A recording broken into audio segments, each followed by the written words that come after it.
తర్వాత ఇంటి ముందు ఉన్నటువంటి వాళ్ళిద్దరిని పర్మిషన్ తీసుకొని లోపలికి ఎంటర్ అయింది ఆ పరమాత్మను సేవించుకోవాలని. ఎందుకంటే అంత ఈజీగా కన్నయ్య ఇంటికి ఎవరు వదిలిపెట్టారు కదా. ఎందుకంటే రాక్షసులు చిన్నప్పటి నుంచి రాముల వారికి అయితే ఆయన పోయి సంహరించాడు తప్ప ఆయన ఇంటికి ఎవరు రాలేదు రాక్షసులు. ఎక్కడన్నా విన్నారా? అయోధ్యకు రాక్షసులు కొట్లాడని విన్నామా? వెళ్ళలేదు. ఇరడే వెళ్ళి దండకారణ్యం విశ్వామిత్రుడు పడి దండకారణ్యానికి వెళ్ళాడు. మళ్ళా లంకకు వెళ్ళి రావణాసుని సంహరించాడు. కానీ రాముల వారి ఇంటికి ఎవరు రాలేదు.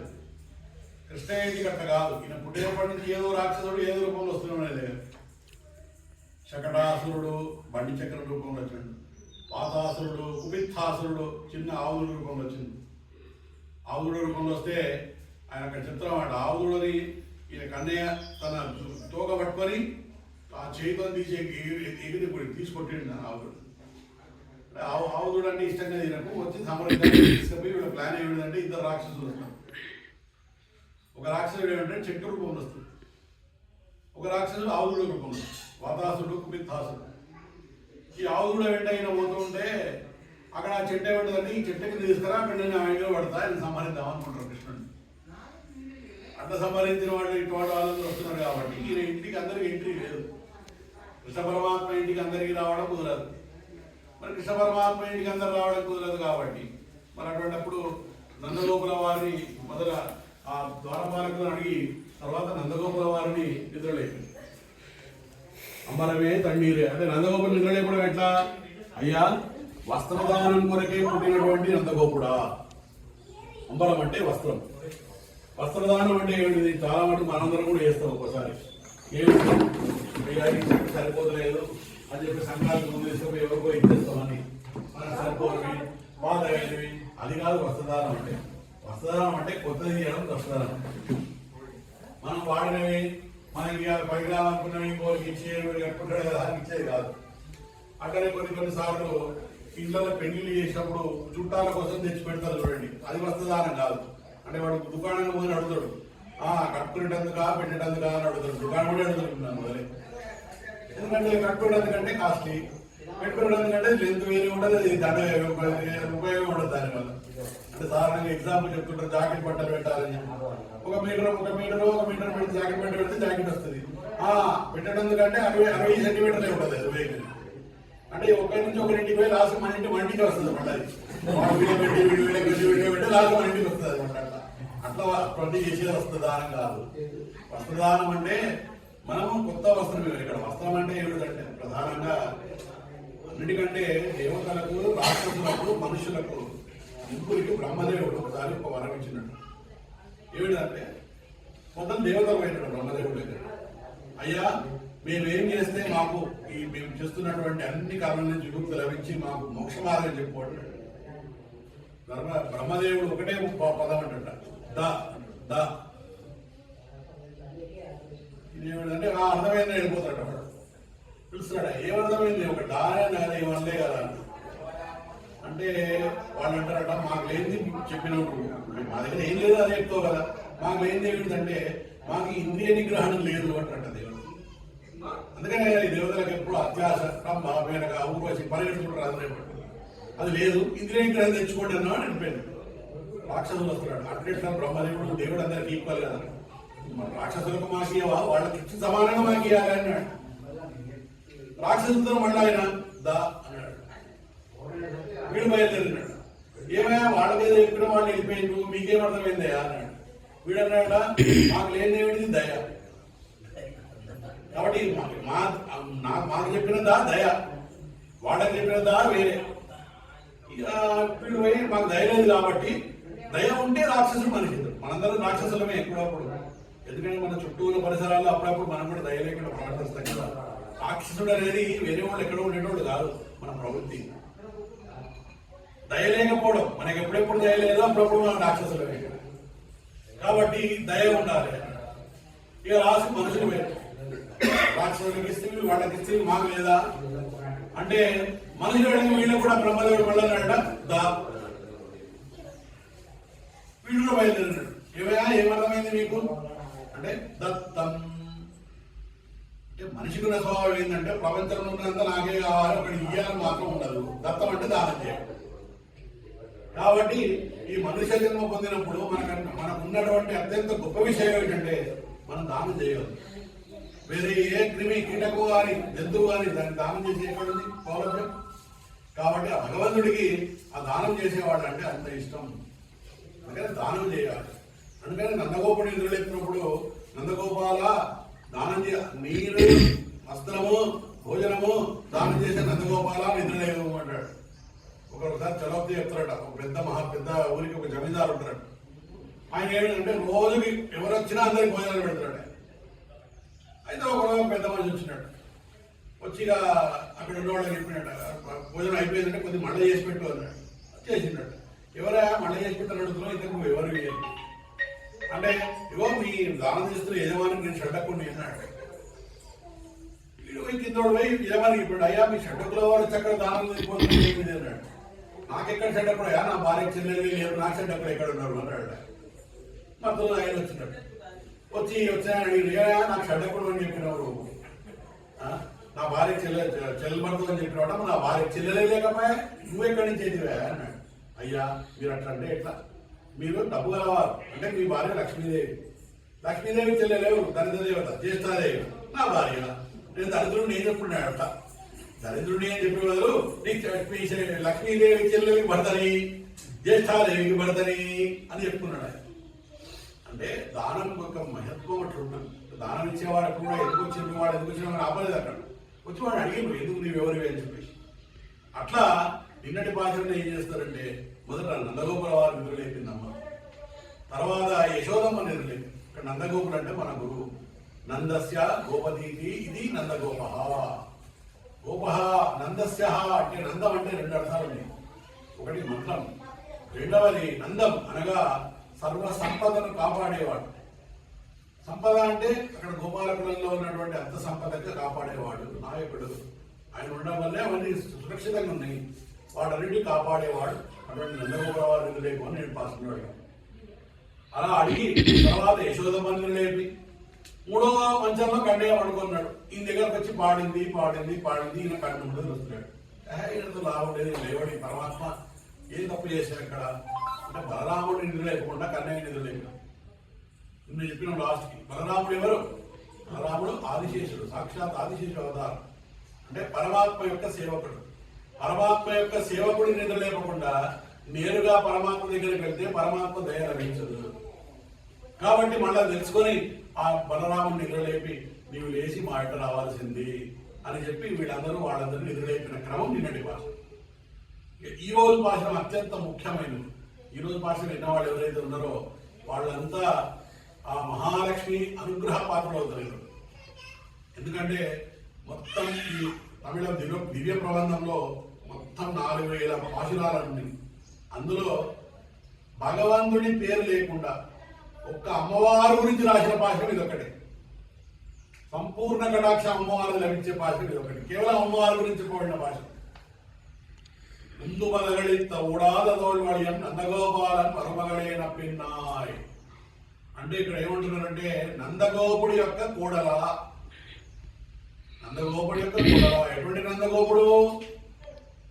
గజ సంపద గల నందగోపుడు. ఊడాద తోల్వడి అనగా తోడనగా బాహువులు. శత్రువులు ఎవరైనా ఎదురుగా వస్తే వాళ్లకు వెనుచూడకుండా వాళ్లతో పోరాడేవాడు. అటువంటి నందగోపుడి యొక్క కూడల అని పిలుస్తున్నారు. ఇక్కడ కొన్నిసార్లు మనకు సందేహం వస్తుంది. సీతమ్మను రావణాసుడు ఎందుకు ఎత్తుకెళ్ళి నువ్వు ఎవరు అన్నప్పుడు ఏం చెప్పింది? జనక సుధ అని చెప్పింది. ఈ జనక సుధ అనేవాడు నేను దశరథి కూడాలంటే ఎత్తుకపోయి కూడేవాడు, భయపడి ఉండేటోడేమో. అంటే కొందరికి ఒక్కసారి వివాహం జరిగిన తర్వాత పలాంటి కూడలు అంటారు కానీ పలాంటి బిడ్డ అన్నారు కదా. ఇప్పుడు నప్పిన్నయ్య అంటే ఎవరు? యశోదాదేవికి ఒక తమ్ముడున్నాడు, సాంబుడు. ఈయన ఈ తన బిడ్డ పుట్టినప్పటి నుంచి ఆయన ఒక 7 ఎద్దులను పెంచాడు. ఆయన పెట్టిన కండిషన్ ఏమిటంటే ఎవరైతే 7 ఎద్దులను ఒకటేసారి ఓడగొట్టి వాడిని సంహరిస్తాడో వాడే నా కూతురికి నాకు అందుడు. ఈ సాక్షాత్ మన కృష్ణ స్వామి ఏమో ఇక్కడే ఉన్నాడు పూర్వం. మరి నేను పిల్లవాడాలంటే 7 వృషభములను సంహరించి ఆమెను పెళ్ళాడినవాడు. అందుకని ఆమెని నప్పిన్నై నందగోపాలన్ మరుమగడే. ఆ మరుమగడు అంటే కోడలు. నందగోపాలని కోడలైనటువంటి ఓ అమ్మ నేను నిద్రలేవాలి. ఇప్పుడు ఏమైందంటే యశోదమ్మని లేపినరు, బలరాముని లేపినరు, నందగోపుడిని లేపినరు, కానీ ఇంకా స్వామి మాత్రం లేపలేడు. తెలుసుకున్న తప్పేమిటి? నేరుగా స్వామి దగ్గరికి పోతే లాభం లేదు. మరి స్వామి దగ్గరకు పోవాలంటే స్వామి దగ్గర రికమెండేషన్ చేసి స్వామిని లేపి మన దగ్గరికి ఇచ్చే అనుగ్రహం ఎవరికి ఉన్నది? ఒక అమ్మవారికి మాత్రమే ఉన్నది. కాబట్టి అమ్మవారి ప్రార్థన ఈ రోజు, రేపు, ఎల్లుండి 3 రోజులు ప్రార్థన అమ్మవారిని. ఆ అమ్మవారిని విన్నపం చేసుకోవడం, అమ్మ స్వామిని నీకు తీసుకురావడం అని చెప్పి ఆయన రాడు. ఇక నీవు చెప్తే తప్ప రాడు. అంటే దీనికి ఒక ఉదాహరణ ఏం చెప్తారంటే, పరమాత్మ యొక్క 2 కళ్ళు సూర్యుడు. ఒక కన్ను సూర్యుడు, ఒక కన్ను చంద్రుడు అనుకుందాం. పరమాత్మకు 2 కళ్ళు. ఒకటి చంద్రుడు అంటే దయతో చూసే కర్మ ఒకటి ఉంటుంది. సూర్యుడు అంటే పొంగనే ఏమేమి తప్పులు చేసినారని అని చెప్పి అడుగుతారు. తండ్రి ఎట్లుంటారు? ఇంకా తల్లి తండ్రికి మీద తండ్రి ఎట్లుంటాడు? కొడుకు తప్పు చేసి ఉంటే మొదలు 2 కొట్టి తర్వాత మంచి మాట చెప్తాడు. తల్లి అంటే ఏకపోతే కొట్టరా నాయన రా కూర్చో మొదలు తిను అంటుంది. మొదలు ఐదన్నా నేను ఇప్పుడు పోయినో ఏం చేసినావు అంటుంది కదా. అది తల్లికి తండ్రికి తేడా. అమ్మవారి 2 కళ్ళు చంద్రుడు. మనం ఉండగానే అయ్యో నా పిల్లవాడు వచ్చిందే, వీడు మంచివాడు. ఈయన ఏమంటాడు? ఆ సూర్యుడి కళ్ళతో చూసినట్టు అయిపోయాయి మనకు. అందుకని దేవాలయం అమ్మవారి గుడికి ఆమె దగ్గర పోతే ఆమె ఆ చల్లని చేతులతో చూసి మా స్వామి వారికి మనం రికమెండ్ చేస్తుంది. మన పిల్లవాడు వీడికి మోక్షం ఇవ్వాల్సింది. సరే నువ్వు ఎవరితో రికమెండేషన్తో వచ్చినావు వాళ్ళ రికమెండ్ ఆడకపోవాలి. నర్సింహ బాగా చెప్పగలుగుతాం. ఇప్పుడు ఎక్కడన్నా మీరు ఎక్కడన్నా పెద్ద పెద్ద వాళ్ళు ఆఫీస్లో పోవాలంటే నేను పోతే ఎవరు రాణిస్తున్నారు? ఇగో పలానా నర్సింహ పంపించండు, ఈ పలానా పదవి ఉన్నాయనా అంటే కొద్దిగా రాబాయ్ ఏం సంగతి చెప్పని అడుగుతారు. నాకు ఇక మామూలు తెలిస్తే ఎవరు అడుగుతారు? అట్లా ఇక్కడ రికమెండేషన్ కావాలి. రికమెండేషన్ అంటే ఏడు దగ్గర అంటే అమ్మవారు ఎందుకనంటే మనం సాధారణంగా అందరం ఒక పదం చెప్తుంటాం, ఓం అని. ఈ ఓం అనేది ఒక పదమా, 2 పదాల, 3 పదాల? మీరు ఆ ఓం అన్నప్పుడు చూడండి, దాంట్లో ఆ వస్తుంది. ఓ ఆ ఊ మా 3 అక్షరాల కలయిక ఓం. మా అంటే మనందరం మనుషులం, ఆ అంటే పరమాత్మ. ఈ ఆ మా కలపాలంటే ఉకారత్వం అనగా మన గురువు. ఇక్కడ గురువు సాక్షాత్ అమ్మవారు. అక్కడ అమ్మవారే అమ్మవారి స్వరూపం కాబట్టి అమ్మవారు అక్కడ గురువు. మనందరికీ మన ఆచార్యుడు గురువు. అంటే ఈ మనిషి జీవాత్మ పరమాత్మను చేరాలంటే ఏం కావాలి? అమ్మవారి దయలేంది మనం పరమాత్మను చేరలేము. అమ్మవారి దయ ఉంటేనే మనం పరమాత్మను చేరగలము అంటూ అమ్మవారి వేడుకుంటున్నారు. ఏమని? మరమగళే నప్పిన్నాయ్ గంధం తమయం పేరి కథ దిరవాయ్. సువాసనలు గల మంచిగా లోపల పడుకున్నావా తల్లి, నీ తలుపులు తెరవలసింది. అంటే అమ్మవారు అయ్యవారు ఏం చేస్తున్నట్టు అంటే బంతాట ఆడుతున్నారు. మనం సాధారణంగా దేవుడు పెళ్లి అయినప్పుడు బంతాటలు ఆడుతున్నారు కదా, బంతాట ఆడుతున్నాడు. ఈ అమ్మవారు ఒక చేలో స్వామివారి చేయి ఉంది, ఇంకో చేలో బంతి ఉంది. ఈ బంతిని అమ్మవారు అక్కడ విసురుతున్నాడు, స్వామివారు ఈమె దిక్కు విసురుతున్నాడు. ఏమిటి బంతి? మనందరం జీవించి ఉన్న ఈ లోకం. ఈయనేం చేస్తున్నాడంటే, స్వామి ఇగో వీళ్ళందరికీ మోక్షమి అని అక్కడ దిక్కిస్తున్నది. ఆయన ఏమో చూద్దాం అని మళ్ళీ ఇక్కడ దిక్కిస్తున్నాడు. అంటే ఆయన ఏమో అన్ని జడ్జి చేస్తారు కదా, ఆయన జడ్జి లాగా పాయింట్స్ అన్ని రాసుకొని ఎక్కడ పాజిటివ్ ఉన్నది, ఎక్కడ నెగిటివ్ ఉన్నది అన్ని తీసుకొని పాజిటివ్ వాళ్ళకి మాత్రం ఎంట్రీ ఇస్తారు, నెగిటివ్ ఉండడం లేదంటే నీ వంట కాదు, ఈ చేతిలో మన పిల్లలు కదా నీ వంట అని ఈ పాశ్యంలో ఏమిటంటే, అట్లా పరమాత్మ అమ్మవారు కలిసి 16 మైత్రం ఏర్పాడ సెందామరక్కయ్యాల్ సిరారొడెప్ప. అంటే నీ చేతులు సెందామరం పుష్పం, తామర పుష్పం పండి చేతులను, ఎర్రటి తామర పుష్పం పండి చేతులు అమ్మవారు. స్వామికి తామర పుష్పం, నేను ఎర్రటి తామర పుష్పం. అంటే దయ అత్యధికంగా రావాలి అమ్మవారు. అటువంటి అమ్మవారే నీవు తలుపులు తెరవాల్సింది. నీవు వచ్చి ఆయన తెరవడు, ఆయన తెరవకపోయినా నీవన్నా వచ్చి తలుపులు తెరవలసింది మా కొరకు అని ప్రార్థిస్తుంది ఈ భాషలో. ఇక్కడ అన్నిటికంటే ముఖ్యం ఏంటంటే, ఒక 2 పదాలు మనం చెప్పుకోవాలి ఈరోజు ఈ విషయం గురించి.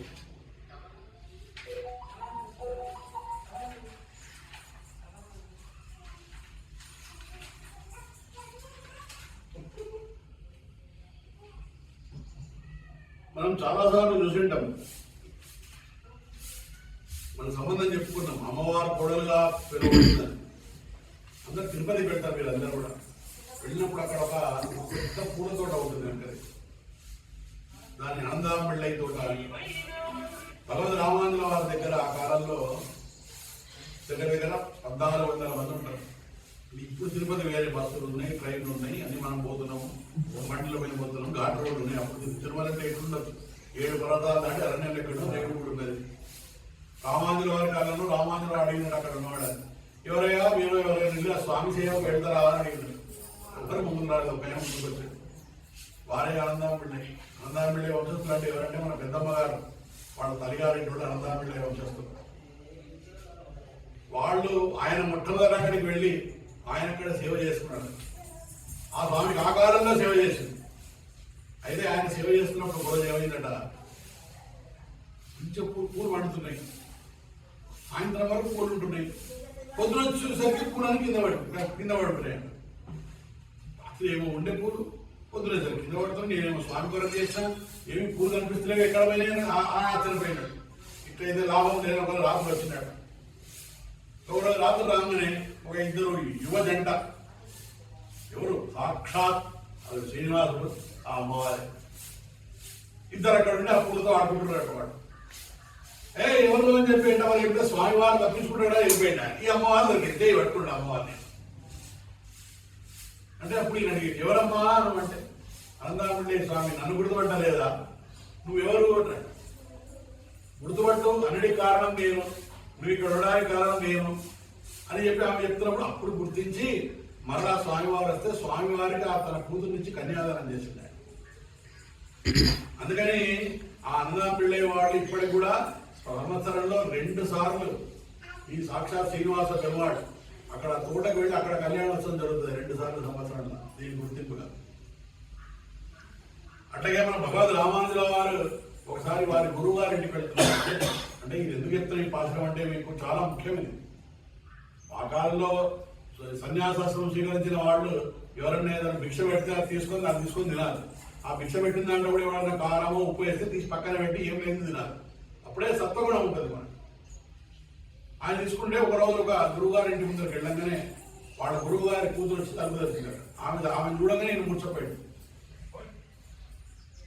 తండ్రి గారి పెళ్లి ఆయన గారు ఇట్లా రామానుజుల వారే మూర్చపోయింది ఏమిటి ఆయన అన్నాడు. అమ్మా ఆయన కరెక్ట్ ఈ ముందు మొదలైన పాఠం చెప్పినప్పుడు తలుపు తెరిచిండవు, అందులో కథ దినవాయింది, అమ్మవారి ప్రార్థన చేసిండు ఆయన తలుపు తెరవాల్సింది అని. అది అనే టయాన్ని నువ్వు తలుపు తెరిచిండవు, నీళ్ళు అమ్మవారు కనిపించిండది అని కూర్చోపోయాడు. అయ్యో అమ్మవారు నా కొరకు వచ్చిందని చెప్పి అన్నాడు. అంటే అట్లా అమ్మవారు సాక్షాత్కారం మనం ఎవరైనా మనకు కావాలనుకున్నప్పుడు ఆ అమ్మవారు మన కోసం నేరుగా సాక్షాత్కరించి వస్తుందన్నమాట అమ్మవారు. ఇక్కడ మనం సాధారణంగా అమ్మవారి గురించి చెప్తాం, శ్రీ అంటాం. శ్రీ అనే పదం లక్ష్మికి సూచకంగా ఉపయోగిస్తాం. శ్రీదేవి, శ్రీలక్ష్మి. ఏమిటి శృణోతీతి శ్రీ. శృణోతీతి అనగా మనటువంటి వాళ్ళు ఎవ్వరూ ఏం చెప్పినా అన్ని వింటదన్నమాట. వీడు మంచోడు కాదు, వీడు చెడ్డోడు కాదని లేదు. స్వామి అమ్మ నాకు ఇది కావాల్సింది, మంచిది నాయన. శ్రావయంతీతి శ్రీ, ఒకటి వింటుంది, మళ్ళీ పరమాత్మ దగ్గర చెప్తుంది. శ్రావయంతి అంటే చెప్పడం, ఉట్టి కూరుకోదు. విని ఫలానా నరసింహ ఇది కోరుకున్నాడు, ఫలానా ఇది కోరుకున్నాడు, ఇక్కడతో విని సరే ఎక్కడ అయిపోయింది కదా పెండింగ్ కేసు లాగా పక్కన పెడదామని కాదు. ఇక్కడ వినడం మళ్ళీ అక్కడ పోయి ఆయన చెప్పడం. శ్రీరంగంలో సంవత్సరానికి ఒకరోజు స్వామివారికి అమ్మవారి అలంకరణ చేస్తారు. మొత్తం పూర్తిగా చూస్తే అమ్మవారి లాగానే ఉంటాడు. మొత్తం చీర కడతారు స్వామివారికి, అన్ని కట్టి అలంకరణ చేస్తారు. పరాశర భట్టరు ఒక మహాయోగి ఉండేవారు. వారు నేనే స్వామివారితో మాట్లాడాడు. ఈ భగవంతుడు ఆయన అడుగుతాడు, పరాశర భట్టరే ఎట్లా ఉన్నా, నేను బాగున్నానా, అమ్మవారి కంటే బాగున్నానా అన్నాడు. అంత బాగున్నావు కానీ అమ్మవారి కంటే బాగాలేవు అంటాడు. అంత బాగున్నది, చాలా బాగున్నావు, అమ్మవారికి నీకు పోటీ కాదు. ఎందుకంటే అమ్మవారికి దయ మొత్తం నిండిపోయి ఉన్నది, నీకు అప్పుడప్పుడు ఆ దయ కనిపించదు స్వామి. అంటే దయ కనిపించే అంటే దయ లేని వాడే కాదు పరమాత్మ. అంటే ఆ దయ ఉన్నప్పుడు శాస్త్రానుసారంగా మనం అది పాటిస్తున్నామా అనేది చూస్తాడు ఆయన, ఒక విచక్షణాధికారి. అమ్మవారు తన పురుషకారం అంటే మన గురించి రికమెండింగ్ అథారిటీ. ఎవరైతే మన గురించి సంతకం పెట్టి పంపిస్తే ఫైల్ ఎక్కడ పాస్ అవుతుందో ఆ రికమెండింగ్ అథారిటీ మన అమ్మవారు. అట్లాగే ఈ కలియుగంలో ఈ తిరుప్పావై గురించి తెలుసుకున్న వాళ్ళు కానీ, భగవంతు రామానుజుల వారు ఉండే దేవాలయం ఎక్కడైతే ఉందో అక్కడ వెళ్ళి దర్శించుకున్న వారు కానీ, వారిని చూసి మనసులో వారి గురించి అనుకున్న వారు ఎవరైనా కానీ వాళ్ళందరికీ కూడా నేరుగా శ్రీమన్నారాయణుడి పాదపద్మాలు లభిస్తాయి, మళ్ళా జన్మ లేదు. ఇప్పుడు మీరందరూ ఇక్కడ వస్తున్నారంటే ఇది కేవలం మీ అందరికీ వారి యొక్క అనుగ్రహం. ఆ అనుగ్రహం చేత వీళ్ళెవరు కూడా పునర్జన్మ అనేది మళ్ళా ఉండదు. అందుకని ఇవన్నీ కూడా విషయాలు తెలుసుకోవాలని చెప్పి ఇవన్నీ రామానుజు వారు ఏర్పాటు చేసింది. తిరుప్పావై వినాలి, ఈ 30 రోజులు వినండి, ఎవరైనా చెప్పండి, చెప్పేవాళ్ళని చెప్పేవాళ్ళని నేర్పించి వినేవాళ్ళ నుండి ఇట్లా అందరికీ పలుపలు రకాలుగా పలుపలు ఆచారాల మూలంగా ఇదంతా వెళ్ళింది అనమాట. కాబట్టి శృణోతీతి శ్రీ శ్రావయంతీతి శ్రీ అంటే మీరు మన మాటలే వినకుండా మన మాటలు పెరుమాళ్ళ దగ్గరికి వెళ్ళి మళ్ళీ వారికి మన గురించి చెప్పి మనందరినీ తెలియజేసేలా అమ్మవారు చేస్తుంది. ఇది అమ్మవారి గురించి ప్రార్థన చేస్తూ మనందరం కూడా ఒక్కసారి పాఠం చెప్తూ